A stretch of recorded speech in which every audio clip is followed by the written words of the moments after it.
NBI Clearance Online. Paano mag-renew or paano mag-apply ng NBI Clearance Online?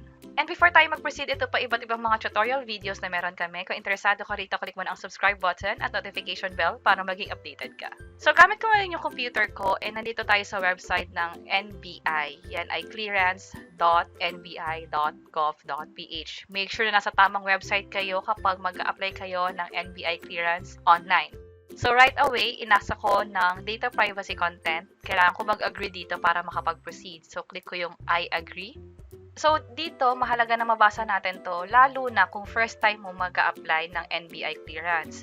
Kasi dito sa pinakadulo, nakalagay na aside sa dalawang government-issued ID, which could be UMID, Passport, Driver's License, or PSA na original, kailangan mo rin mag-provide ng barangay certificate para sa mga first-time job seekers o yung mga first-time mag-a-apply ng NBI clearance. And also, itong NBI clearance na gagawin natin, hindi lang to pang first-time applicants. Pwede rin to sa renewal ng NBI clearance. Or, kung meron kang NBI clearance pero may mga correction doon, like may misspelling, may kailangang i-correct sa dates, pwede mo rin yun gawin dito.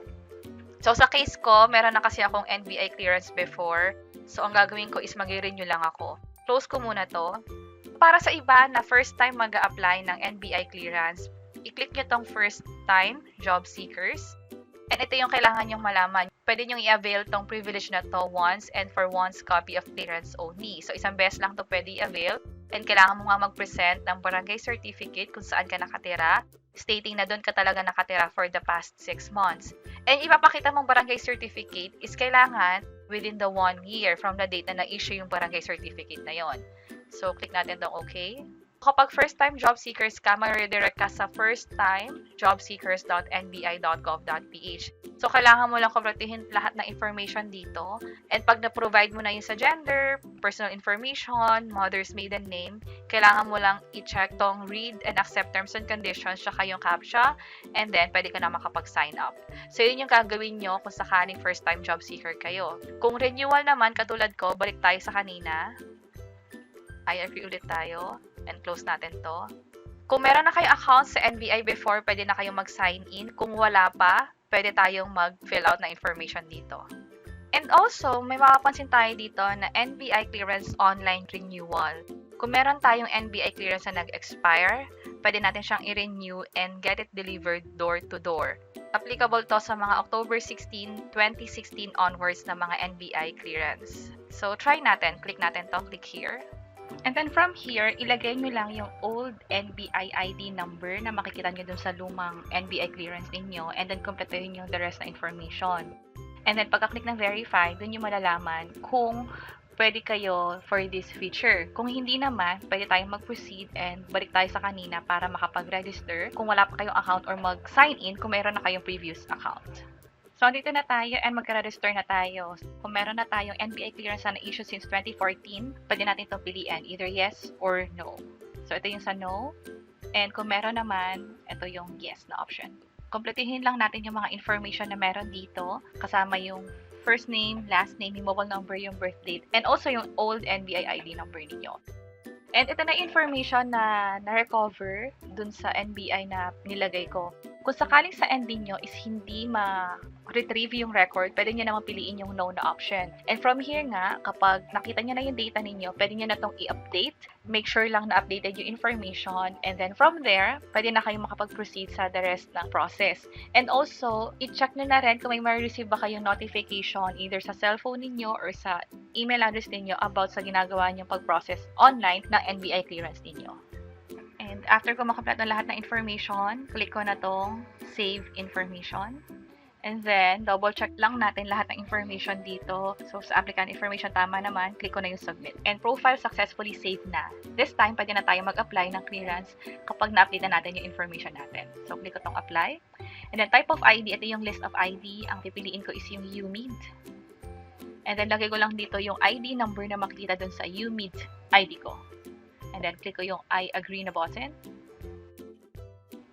And nakalagay dito na yung reference number natin, mapoprovide siya after ng payment option. Yung reference number, gagamitin rin siya for gate pass. Ibig sabihin, pag may reference number na tayo, makakapasok na tayo sa NBI. And to avoid inconvenience, gagamitin natin yung reference number natin pang pay So, ito yung mga options or payment option na pwede natin gawin online. Sa 7-Eleven, pwede rin naman kung ayaw nyo ng online, pwede rin sa ibang mga options dito. Pwedeng bank over the counter. So, click ko na yung close. And select a branch muna tayo. Ito na yung part kung saan mag-i-schedule na tayo. So, ito yung mga location na meron. So, after ng online na ginagawa natin, pupunta naman tayo personally sa NBI site na napili natin para gawin na yung pag-process mismo ng NBI clearance kasi ika-capture din yung fingerprint natin and also pipicturean din tayo doon. So, ito yung iba't ibang location. Sa akin, ang pipiliin ko is yung sa main branch nila. Which is ito yun, NBI Clearance Center. And ito, may mga slots per day. Merong 21. Morning slots, 497 pa yung natitira. So, ngayon ay 21. Madaling araw kasi ngayon, so pwede ko itong piliin. So, naklik ko na yung date na to. And ito yung additional fee for online payment. May additional na 25 pesos.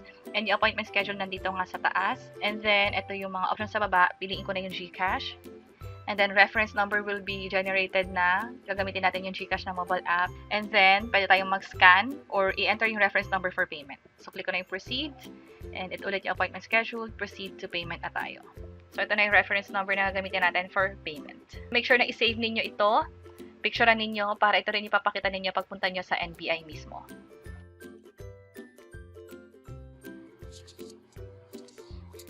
And dito sa phone ko, inopen ko na yung GCash. So, mag-sign in lang ako. And then, pay QR tayo. Scan QR. So, scan lang natin to. Let's see kung ma-recognize siya. So, ayaw siya ma-recognize. Balik tayo. Ang gawin natin is mag-pay bills tayo. Hanapin natin. Baka nandito yung NBI. So, nandito yung NBI.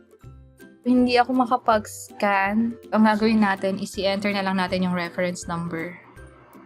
Careful lang sa reference number na in-enter natin. And then, kumpletuhin ko lang to. Lagay ko na yung contact number, yung amount, and yung email address na rin. Optional lang siya, pero mas gusto ko makareceive ng notification or confirmation ng payment ko via my email. So, kumpletuhin ko lang to. So, nagawa ko na lahat. Tap ko na tong next. Palitan ko yung amount. Possible, siya yung mag-a-add nun. So, ginawa kong 130. Let's see kung ano mangyayari. Confirm natin. The expected amount should be 155. So, dapat nga 155. Akala ko kasi i-add niya automatically.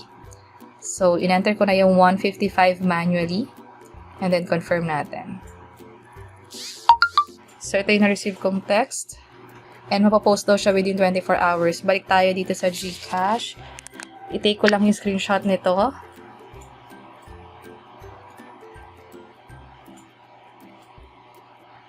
And ayun na. So, nakapagbayad na rin tayo. Click ko na itong accept. And sa transaction natin, nakita na agad na paid itong ginawa nating transaction ngayon. And via GCash natin siya binayaran. Ang next step na dito is pupunta na tayo mismo sa NBI para gawin na yung next step, yung pagpapapicture, yung biometrics, para makapag-claim na tayo ng mismong NBI clearance na document natin. So, ganun yung gagawin ninyo kung sakaling mag-apply kayo ng NBI clearance online. Dito sa NBI clearance, pwede yung first time, pwede rin naman for renewal. And then, pwede nyo rin siyang bayaran online gamit yung GCash ninyo or online banking, which is available naman dito sa mismong portal ng NBI clearance. Again, yung website is clearance.nbi.gov.ph. And sana nakatulong tong video na to. Kung oo, pakiclick ang like button. And for other tutorials or topics at tingin nyo pwede namin share online, comment nyo na sa baba. And this is Media Tech Library. See you sa mga next videos. Bye-bye!